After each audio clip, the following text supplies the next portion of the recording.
Bismillahirrahmanirrahim. Al-Fatihah ila ruhi Sayyidina Habibina Syafi'ina Rasulullah Sayyidina Muhammadin Abdullah sallallahu alaihi wa alihi wa sahbihi wa dzurriyyatihi. Inna Allah ya'ala darajati bil jannah wa yaqulu bi asrarihim wa anwarihim wa ulumihim wa aqalihim wa barakatihim fid dini wa dunya wal akhirah wa ja'aluna min hizbihim wa yarzuquna mahabbatahu wa yarzuquna ala millatihim ويأجرنا بزمرته بالعافية وسلامة لهم الفاتحة. أعوذ بالله من الشيطان الرجيم. بسم الله الرحمن الرحيم. الحمد لله رب العالمين الرحمن الرحيم مالك يوم الدين إياك نعبد وإياك نستعين اهدنا الصراط المستقيم صراط الذين أنعمت عليهم غير المغضوب عليهم ولا الضالين آمين. Bismillahirrahmanirrahim. Nawaitu ta'alluma wa ta'lima wa tadhkura wa tadhkira wa naf'a wal intifa'a wal ifadata wal istifadata wal ithalata masuki bi kitabillahi sunnati rasulih sallallahu alaihi wasallam wa du'a ilal huda ودلالة على الخير ابتغاء مرضاته وقربه وثوابه وحسن الخاتمة مع اللطف والعافية وصلاح العاقبة.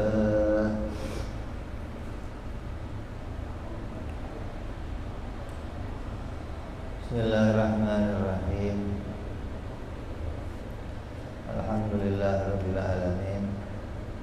Wassalatu wassalamu ala asyrafil anbiya'i wal mursalin Sayyidina wa habibina wa syafi'ina wa maulana Muhammadin sallallahu alaihi wa ala alihi wa sahbihi ajma'in. Qala musanniful kitab Hadratu Syekh Imam Ahmad ibn Athaillah rahimahullah wa nafa'ana bihi wa bi ulumihi fid dharain. Tsumma ila khairu syarha Ya Saleh bin Umar Darat rahimahullah wa nafa'ana bihi wa bi ulumihi fid dharain. Allahumma fa qulubana futuhal arifin wa bi hikmatika wansur alaina bi rahmatika ya arhamar rahimin. Ila anqal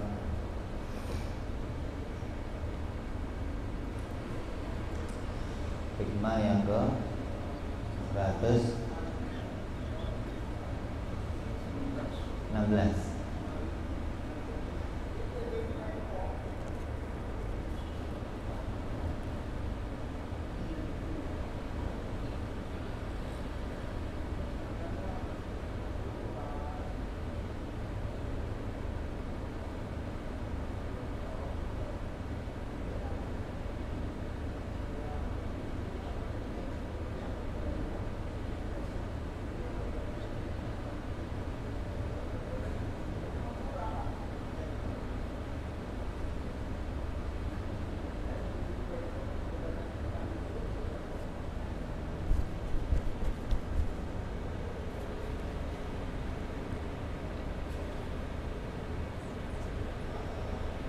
Hukukun fil awqati yumkinu qada'uha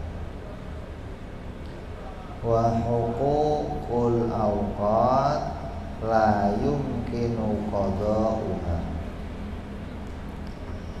idma min waqtin yaridu illa walillahi alaika fihi haqqun jadidun wa amrun akidun wa kaifa taqdiya fihi haqqun ghairihi wa anta lam taqdi haqqallahi fihi.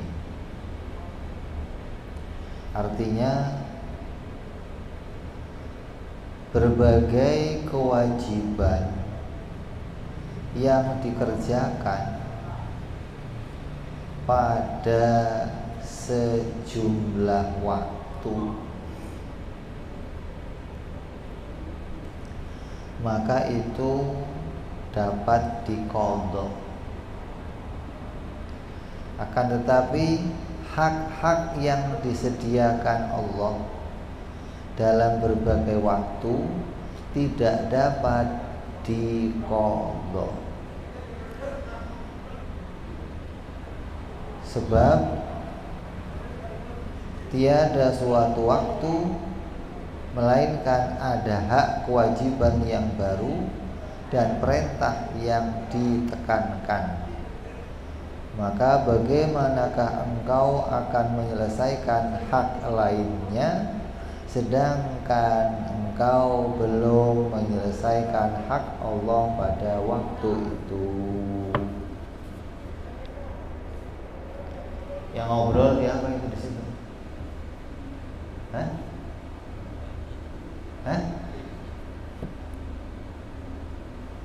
Ya mohon jangan keras-keras lah. Ini nggak dinyalain apa kipasnya?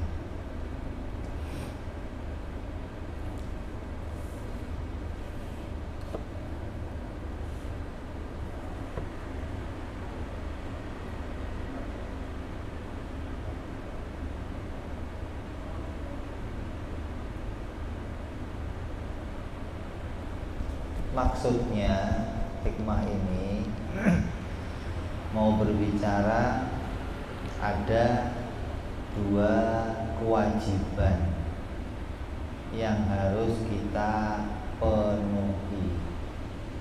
Ada kewajiban pada waktu tertentu, ada kewajiban tiap waktu. Kalau kewajiban waktu tertentu itu seperti sholat, puasa, haji, zakat, duha, tahajud. Itu waktu kalau sampai kewajiban itu tertinggal, subuhnya tertinggal, puasa tertinggal, haji tertinggal, maka semua itu bisa diqadha atau dikerjakan di waktu yang lain. Kenapa? Karena waktu mengerjakannya waktu yang tertentu. Subuh kamu kelewat sholat subuh, maka nanti waktu duha bisa kamu selingi untuk qadha subuh. Kenapa? Subuhnya lagi kapan? Ya besok lagi, masih lama. Zuhur tertinggal, maka zuhurnya lagi kapan? Ya masih lama. Maka bisa kamu qadha pada waktu-waktu yang lain. Itu sholat atau ibadah yang pada waktu tertentu.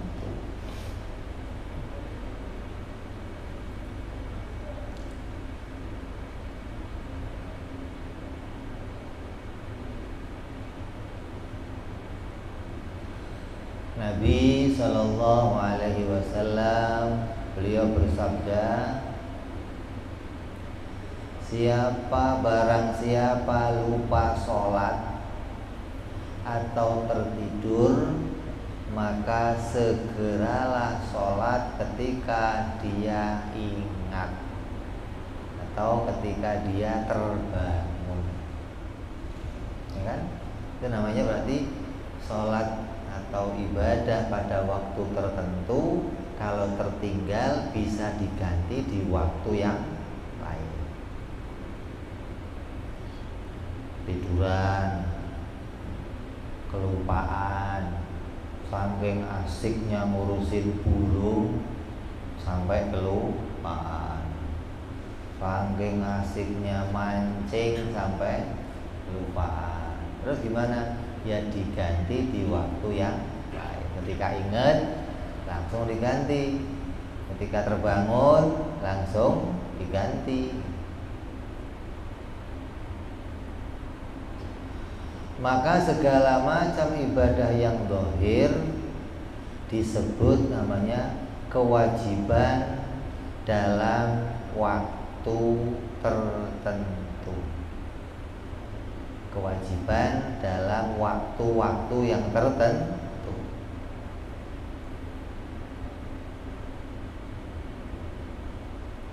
Maka apabila tertinggal bisa diganti pada waktu yang lain.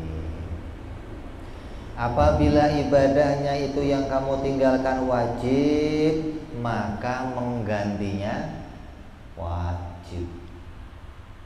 Kalau ibadahnya itu sunnah, maka menggantinya sunnah gitu loh. Sholat duha kamu ketinggalan, saya mau qadha, qadhanya hukumnya sunnah. Tahajud kok ketinggalan, saya mau ganti, tahajudnya pagi-pagi, namanya apa? Qadha. Qadhanya hukumnya sunnah. Qobliyah, ba'diyah itu kadang Nabi juga diqadha. Nabi kalau sudah habis maghrib habis sholat tamunya banyak sampai nggak sempet ba'diyah maghrib. Nanti setelah isya baru sholat ba'diyah maghrib, diqadha gitu loh. Itu sholat ibadah bentuknya zahir begitu. Yang hukumnya sunnah maka qadhanya sunnah. Yang wajib maka qadhanya wajib. Lah kalau saya masih punya qadha wajib tapi ngerjain sunnah gimana? Cuma yang ngerjain sunnah wajibnya aja dulu diqadha sampai selesai. Kayak saya pernah ninggalin sholat setahun. Gimana? Qadha. Lah waktu saya qadha saya perlu sunnah nggak? Ngapain wajibnya aja belum selesai sunnah. Wajib nanti habis sholat duhur ya duhur lagi gitu. Gak usah mikirin sunnah dulu, habis maghrib lagi qadha. Ini wajib ketemu wajib terus.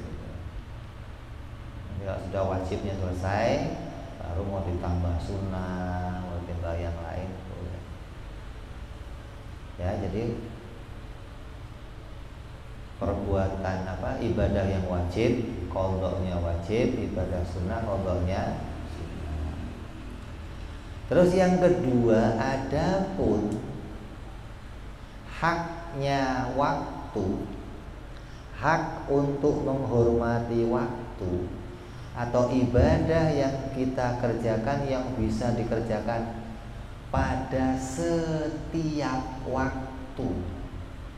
Bukan hanya waktu yang tertentu, tapi setiap waktu bisa sewaktu-waktu itu bisa dikerjakan. Kalau zuhur kan nggak bisa sewaktu-waktu kan. Saya sekarang mau zuhur bisa? Nggak bisa karena belum waktunya. Ada ibadah yang bisa kamu kerjakan sewaktu-waktu. Kapan aja waktunya bisa kamu kerjakan. Seperti ibadah zikrillah,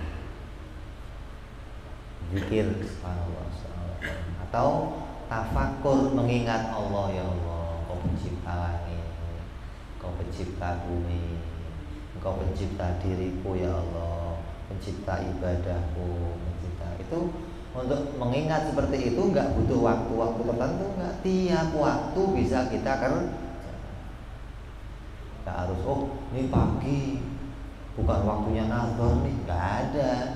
Nazar mah kapan aja, mau di WC kayak mau di mana aja, sewaktu-waktu bisa berpikir tentang Allah, bisa nginget Allah. Kamu mau masuk WC, yang diingat apa?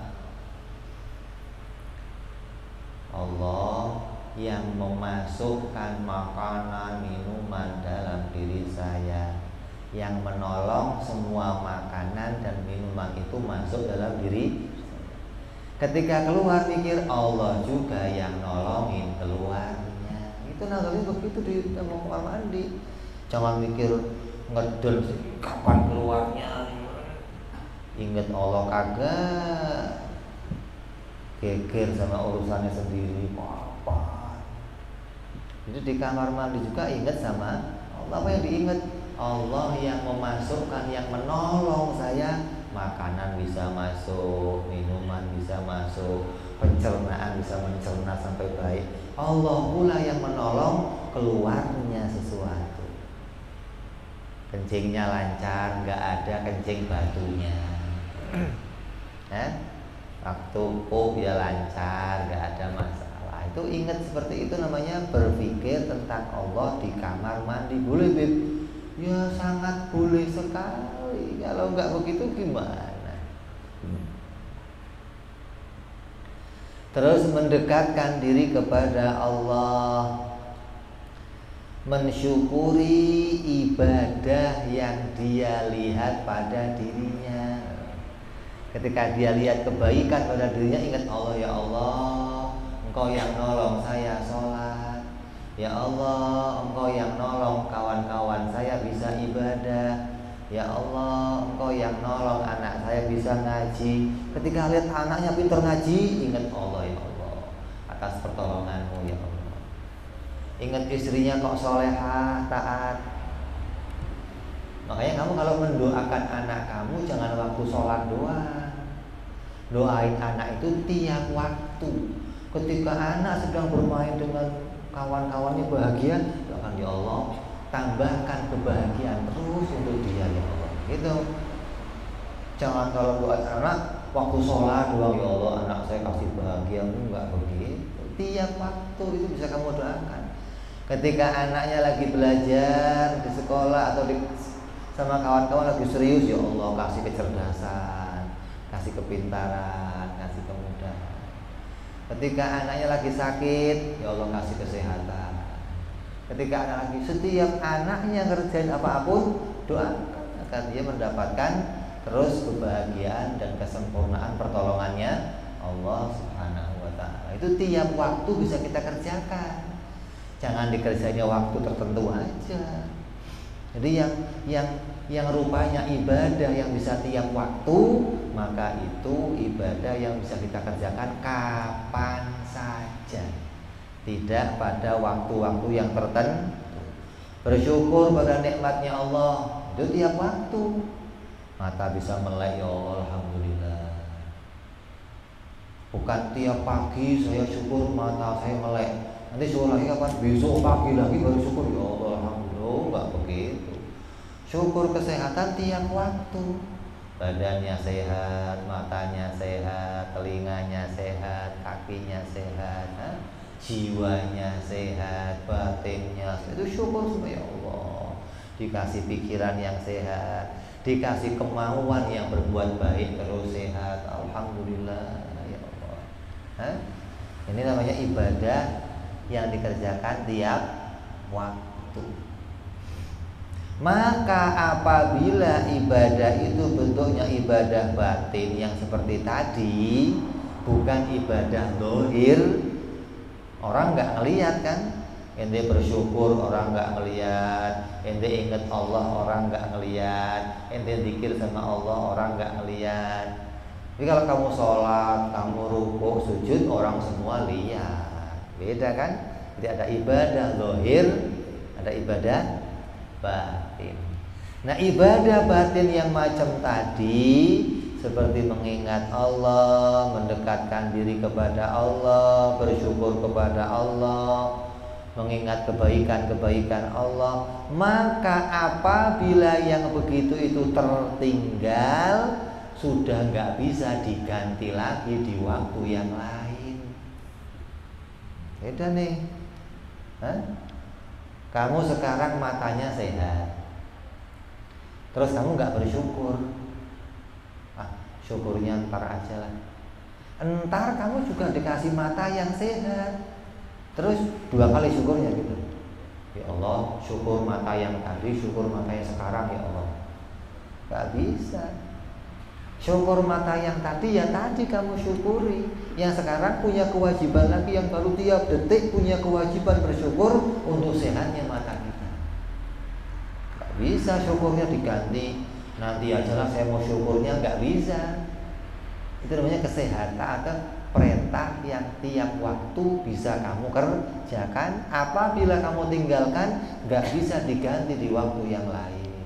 Karena waktu yang lain itu kamu kedatangan kewajiban yang baru. Ingat sama Allah. Tadi nggak ingat sama Allah, sekarang saya mau ingat sama Allah. Ingatnya 2 kali bisa? Ingat Allah.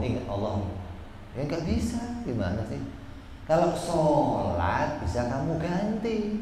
Kalau ingat Allah nggak bisa diganti. Gantinya gimana? Tadi ada kewajiban ingat Allah, sekarang kewajiban ingat Allah. Tiap waktu ada kewajiban ingat Allah. Gantinya gimana?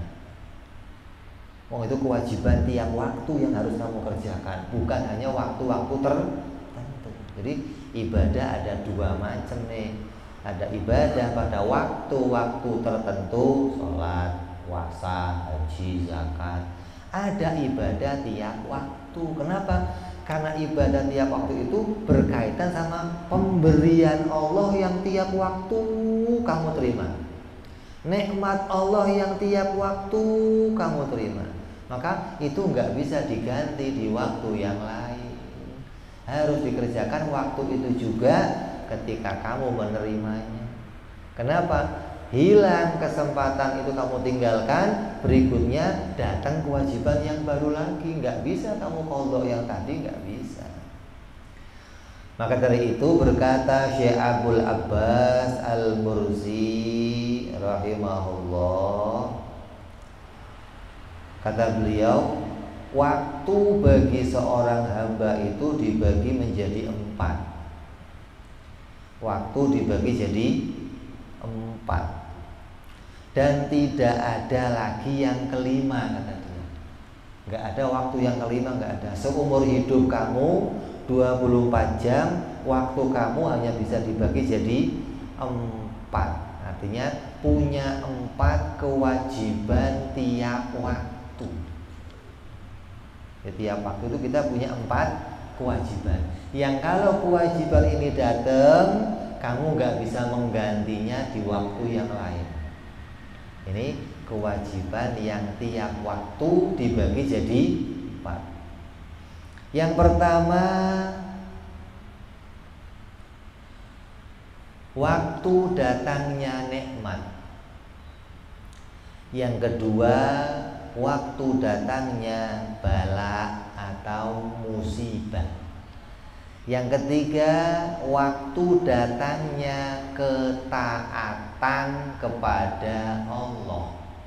Yang keempat, waktu datangnya maksiat kepada Allah. 24 jam waktu kita itu hanya akan menerima 4 perkara ini dari Allah. Dapat kenikmatan, dapat musibah, dijadikan baik ibadah atau dijadikan maksiat. 4 doang waktu kamu, cuma 4, nggak ada yang kelima, nggak ada. Dari pagi ketemu pagi lagi, kamu cek isinya pagi penuh kenikmatan, kasih sehat, kasih kuat, kasih kenyang, sarapan enak, rokok sebungkus, kopi kental, gocapan belum ada cuman. Ya kenikmatan cuman kurang dikit, gocapannya belum ada, ya Allah. Itu nikmat itu. Nanti siang dapat nikmat lagi, malam dapat nikmat. Isinya begitu. Kalau nikmat kamu nggak dapati, berarti kamu akan ada dalam musibah atau ujian Allah. Sakit atau kurang enak badan, nggak dapat kenikmatan yang lain. Atau nikmat enggak, dalam bala enggak, dapat dalam ibadah. Bisa taat kepada Allah, bisa sujud, bisa zikir, bisa ngaji, bisa darusan, bisa puasa, ibadah. Atau sedang dalam keadaan lalai kepada Allah, maksiat, minum arak, zina, riba, judi, lalai kepada Allah. Ini waktu kita 24 jam hanya diisi dengan 4 perkara tersebut. Maka apabila kamu mendapatkan kenikmatan, maka kamu wajib bersyukur. Jawabannya itu doang. Itu jawaban yang harus kamu jawab tiap waktu. Tiap dapat nikmat, syukur. Dapat nikmat, syukur. Dapat nikmat, syukur. Nggak bisa. Oh, saya dapat nikmat, syukurnya ntar aja lah. Nggak bisa. Kenapa? Karena nanti akan datang nikmat yang baru yang juga harus kamu syukuri. Jadi nggak bisa kita menunda syukur nikmat yang sekarang, mau kita kodok pada nikmat yang berikutnya, nggak bisa. Itu bukan sholat. Kalau sholat bisa diganti waktu yang lain. Kalau nikmat Allah nggak bisa. Nikmat mata, nikmat telinga, nikmatnya sehat, nikmat badan, nikmat bisa kumpul sama istri, nikmat kumpul sama anak, nikmat banyak nikmat. Bagaimana nikmat itu mau kamu tinggalkan dari syukur kepada Allah? Sedangkan syukur kepada Allah wajib pada setiap nikmat. Yang kedua, apabila mendapatkan musibah maka wajib bersabar. Kok nikmat gak dapet, yang datang musibah apa? Sakit, dikasih bencana, lagi jalan bannya bocor, lagi jalan motor mogok, datang pengajian sendal hilang. Jawabnya apa? Sabar. Jangan sabar yang ntar aja lah. Sabar ini nggak bisa kok, sabar yang ntar aja gimana sih? Saya mau kodok sabarnya, ya nggak bisa sabar kok dikodok gimana? Sabar ya harus waktu itu juga kamu sabar, nggak bisa dikodok waktu yang lain nggak bisa. Ada kodok sabar. Orang kamu kenapa? Lagi sabar, ngapain? Kodok yang tadi. Tadi saya marah-marah, sekarang saya mau sabar, ya nggak bisa. Sabar itu sesuai dengan kejadiannya. As-sabru indra hikmatil ula. Sabar itu pada kejadian yang pertama. Pas kejadian, ya waktu itu juga kamu dihitung sabar atau enggak sabar. Syukur begitu, pas kejadian kamu syukur atau enggak syukur, gitu loh. Nah kalau enggak kamu kerjakan, maka itu enggak bisa dikerjakan di waktu yang lain lagi. Terus yang ketiga ada lagi, apabila diri kamu menyaksikan kebaikan Allah. Apabila diri kamu ibadah, kamu bisa sholat, kamu bisa ruku, bisa puasa, bisa sujud, bisa datang pengajian, bisa dengerin pengetahuan. Terus ketika kamu lihat diri kamu sedang dijadikan itu, lihat ya Allah, ini atas pertolonganmu ya Allah, ini kemudahan darimu ya Allah, ini gerakan yang kau gerakkan di hatiku ya Allah. Jangan melihat ini mah saya sendiri, saya sholat saya sendiri, sedekah ini mah perbuatan saya sendiri, Allah mah nggak ikut-ikut. Berarti kamu tidak melihat di situ ada kebaikan dari Allah Subhanahu wa ta'ala.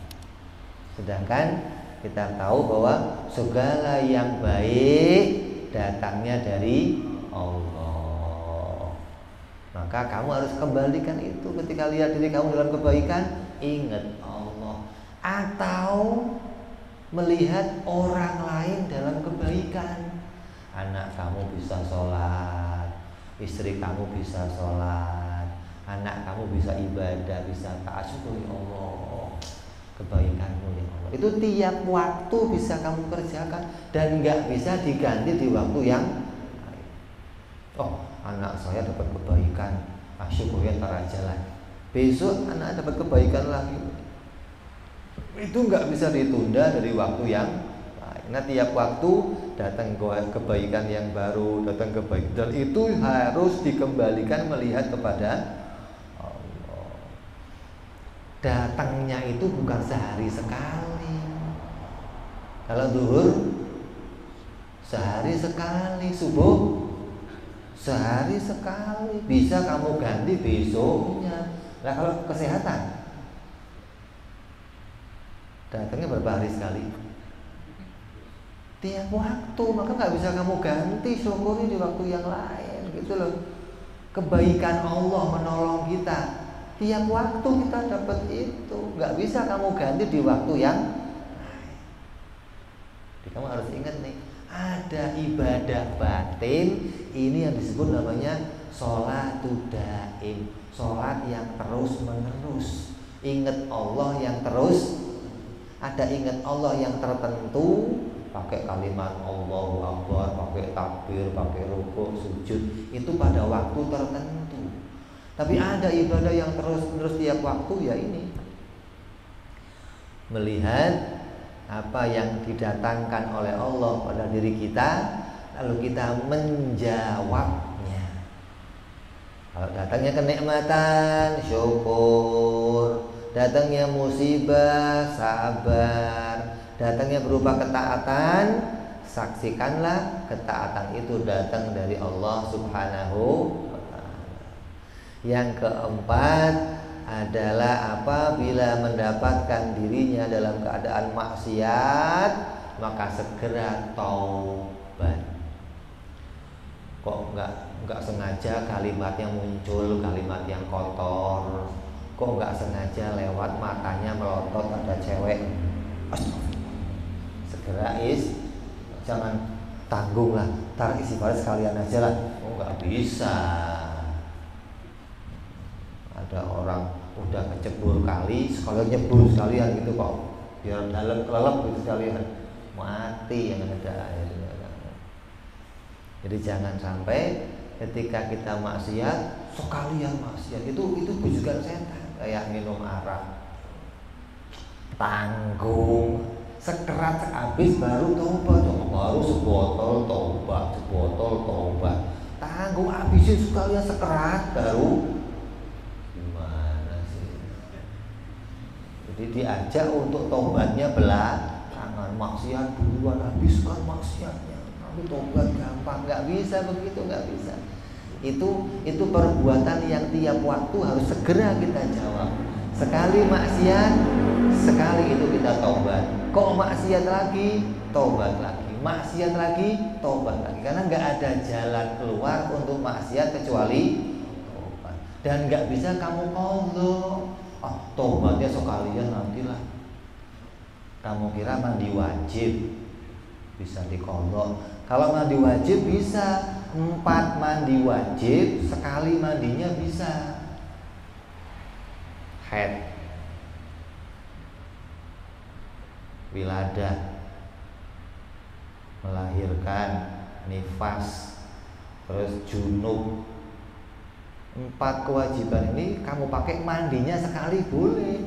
Niat mandi wajib itu menggugurkan haid, menggugurkan nifas, menggugurkan junub, menggugurkan wiladah, selesai. Nggak usah mandi junub sendiri, mandi lagi wiladah sendiri, mandi lagi nifas. Oh ya habis air kalau begitu mah, badannya bonyok yang ada airnya, mandi dulu.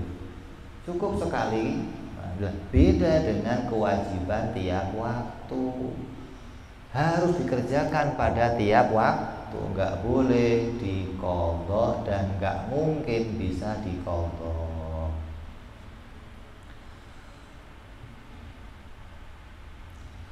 Maka semua yang tidak bisa diqadha pada waktu yang lain itu karena waktu yang lain itu akan datang kewajiban yang baru yang harus pula kita kerjakan. Saya maksiat sekarang nih, terus tobatnya kapan? Tobatnya entar itu kapan? Setelah kamu maksiat, entar itu kamu dapat kenikmatan. Berarti wajib apa nih? Syukur. Habis nikmat dapat kebaikan, harus apa? Melihat kebaikan Allah. Terus mau tobatnya kapan? Nanti waktu yang lain datang kewajiban lagi, sabar. Dapat musibah, tokon listrik mati, istri minta pulang ke mertua, kontrakan habis. Terus mau tobat, ya Allah, tobat ya Allah. Itu sabar. Selesai ini datang lagi yang lain. Jadi kewajiban 4 itu nggak pernah meninggalkan kita, nggak pernah. Satu hari full kita akan terkena 4 ini, dan itu harus selalu dijawab. Nabi Shallallahu Alaihi Wasallam bersabda, barang siapa orang yang diberikan dia barang siapa orang yang diberi oleh Allah dan dia bersyukur, dan ketika diuji dia bersabar, ketika dizalimi sama yang lain dia memaafkan, maka mereka itulah orang yang mendapat keamanan dari Allah dunia dan akhirat, dan mereka itulah orang-orang yang mendapatkan petunjuk dari Allah. Ini namanya kewajiban tiap waktu. Ketika dapat kebaikan dari Allah bersyukur, ketika dapat ujian bersabar, ketika dizalimi sama orang lain memaafkan, maka dia adalah orang-orang yang mendapatkan keamanan. Artinya apa? Hatinya penuh dengan kedamaian, hatinya penuh dengan kebaikan dari Allah. Ketahuilah bahwa mendirikan haknya waktu, hak yang tiap waktu itu diperintah oleh Allah, itu hampir tidak bisa dilakukan oleh setiap hamba. Hampir tidak bisa dilakukan oleh setiap hamba. Artinya kita itu akan sulit lah cari orang yang bisa menjawab 4 ini tiap waktu terus, kok susah.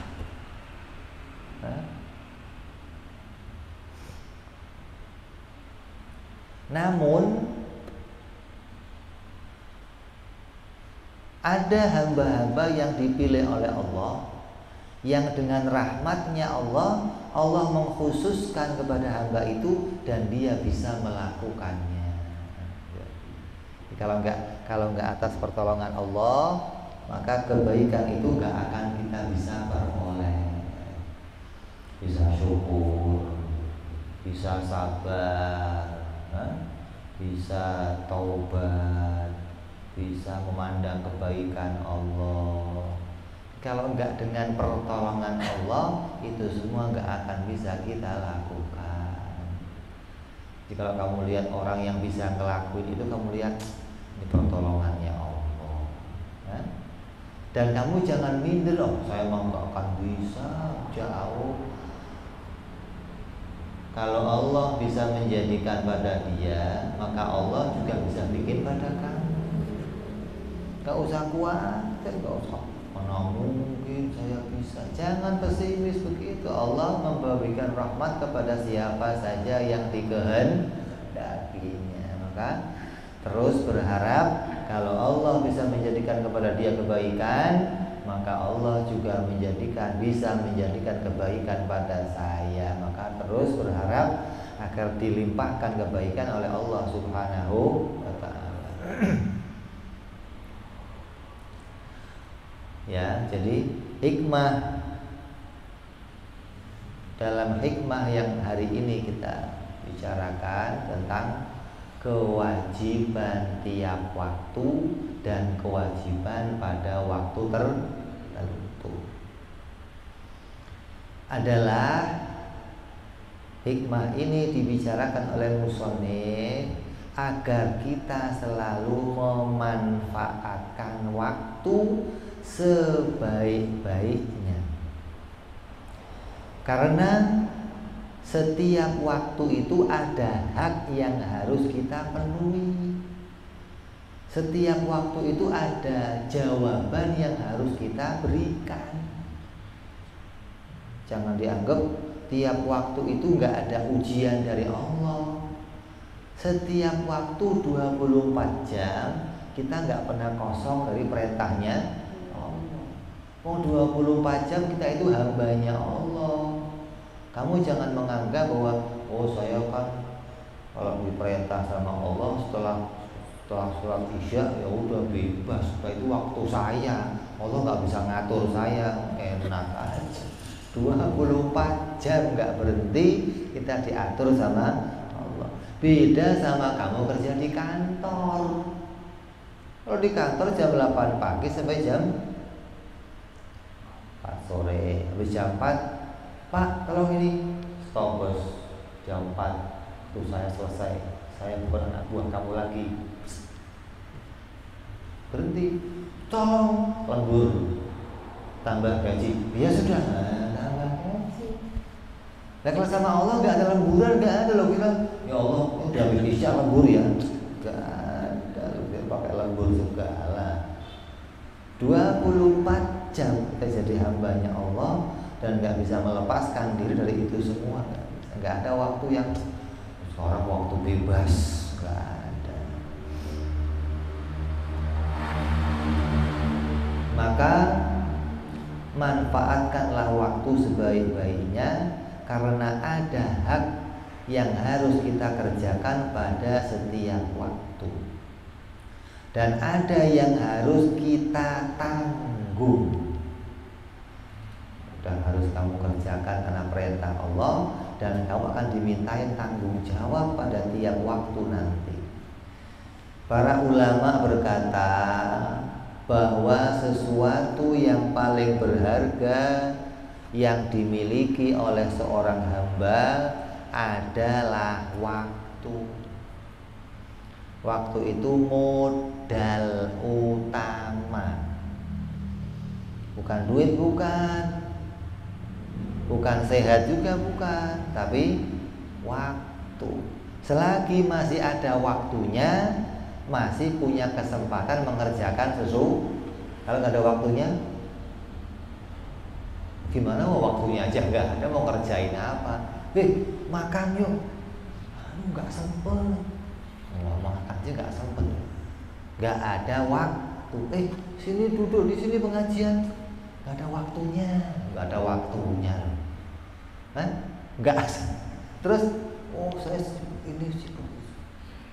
Hingga meninggalkan sesuatu karena dianggap sudah tidak punya waktu mengerjakan yang lain. Maka waktu itu adalah modal utama.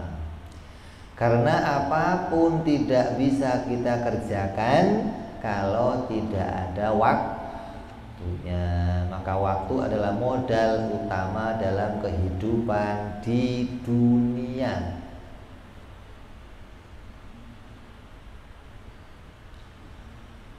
Terus waktu itu nggak bisa di-pause, bisa nggak di-pause? Dihentikan bisa nggak? Jam 12 sudah berhenti, setelah saya mau sorong play lagi 12, bisa?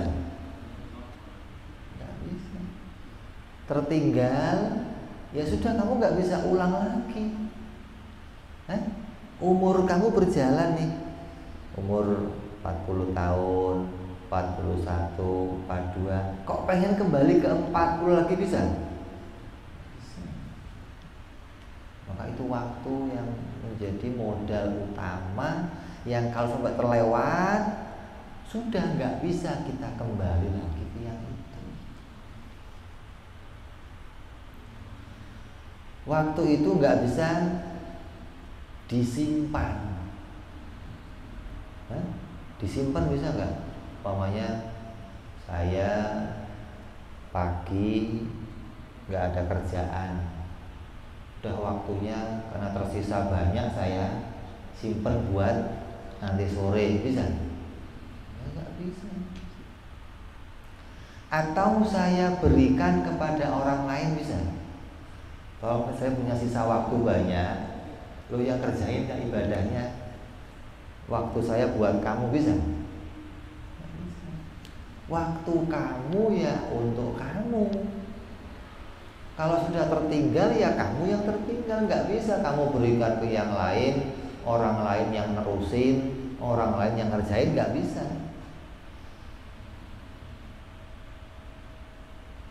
Maka begitu pentingnya waktu, begitu berharganya waktu, begitu bernilainya waktu sampai ulama mengatakan waktu itu bagaikan pedang. Perkataan siapa? Ulama. Kalau perkataan kamu pengusaha apa? Waktu adalah uang. Nah, gitu. Otaknya otak ekonomi yang begitu tuh. Waktu adalah uang. Ada waktu saya. Nggak ada waktu untuk itu. Untuk apa?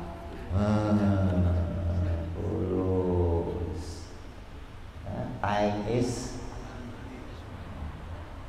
Kalau kata ulama, waktu itu kasef. Waktu itu bagaikan pedang. Siapa yang tidak bisa memanfaatkan waktunya, maka waktu itu akan memotongnya. Dan siapa yang bisa menggunakannya, maka waktu itu akan mendatangkan banyak kebaikan untuk dirinya. Ya. Kalau waktu itu kamu sia-siakan, maka waktu itu akan menyesalinya nanti, akan memotong kamu namanya. Kamu yang dikasih waktu, tapi kamu sendiri yang nyesel. Kenapa ada waktu itu tadi? Ada pagi, ada sore, ada siang, ada malam. Ketika waktu pagi nggak kamu manfaatkan sebaik-baiknya, maka waktu pagi itu akan kamu sesali nanti. Kenapa waktu pagi begitu? Waktu sore nggak kamu manfaatkan, nanti waktu sore akan kamu sesali. Kenapa ada waktu sore? Bu ya nggak pakai sore lagi, siang langsung malam gitu aja. Pakai waktu sore nggak bisa. Maka waktu yang tidak bisa kamu manfaatkan, maka waktu itu akan menyusahkan kamu nantinya. Tapi waktu yang bisa kamu manfaatkan, maka waktu itu akan membahagiakan kamu. Ya, digambarkan nanti orang-orang di akhirat nanti akan menerima apa? Buku apa? Pertanggungjawaban. Dan buku itu bagaikan lembaran-lembaran waktu. Kalau kamu buka, alhamdulillah ada catatannya. Sejam berikutnya kosong. Karena kamu sia-siakan waktunya. Pas duhur, ada lagi tulisannya kosong. Maka ketika kamu melihat catatan kamu penuh kosong, kamu nyesel. Kenapa saya manfaatkan? Kenapa? Itu nggak ada gunanya lagi, ya? Nggak ada gunanya lagi.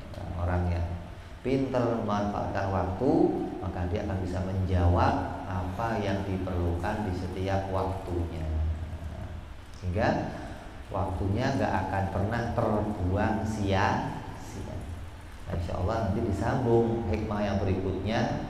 Apa yang harus kita isi tiap-tiap waktu kita, ketika kita tahu waktu itu berharga, bagaimana cara memanfaatkan waktu yang sebaik-baiknya. Insya Allah kita akan sambung pada hikmah yang akan datang. Wallahu a'lam bishawab. Wa ila hadratin Nabi.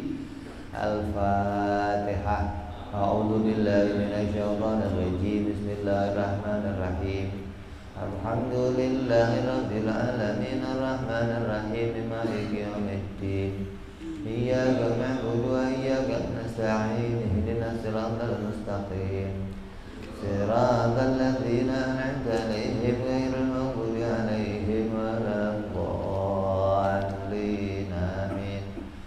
Ya Rabbana tarabna bi anana tarabna wa anana asrabna ala ladha ashrabna fatub alaina tauba tawsili kulli hauba wastur lana aurati wa amini rawati waghfir li walidina Rabbi wa mauludina wal ali wal ihwani wa sairil hillani wa kulli dhi mahabbah أو جيرة أو صحبة والمسلمين أجمع أمين ربي اسمع فضلا وجودا منا لا باكتساب